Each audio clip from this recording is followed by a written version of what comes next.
విజయవాడ ప్రజలు మరొకసారి భయం గుప్పెట్లో ప్రయాణిస్తున్నారు. కరెక్ట్‌గా సంవత్సరం క్రితం బుడమేరు వాగు పొంగడం వలన, అక్కడ లాకులు ఎత్తేసడం వలన, ఆ నీరంతా వచ్చి విజయవాడ మీద పడటంతో అనేక మంది నిరాశ్రయులవ్వడం, ఎంతోమంది మిస్ అవ్వడం, ఎంతోమంది మరణానికి కారణమైనటువంటి ఈ బుడమేరు, అలాగే అప్పుడు ప్రభుత్వం కరెక్ట్‌గా స్పందించకపోవడం కూడా మరొక ముఖ్య కారణం.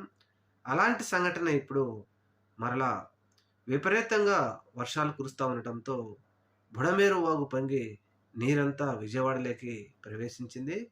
ఎప్పుడు ఏం జరుగుతుంది అని చెప్పేసి విజయవాడ ప్రజలు బిక్కుబిక్కుమంటూ గంటలు వెల్లదీస్తా ఉన్నారు.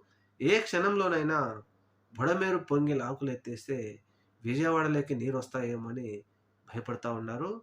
మరి ప్రభుత్వం ఎక్కడైనా వీరందరిని తరలించే ప్రయత్నం చేస్తుందా అనేది చూడాలి.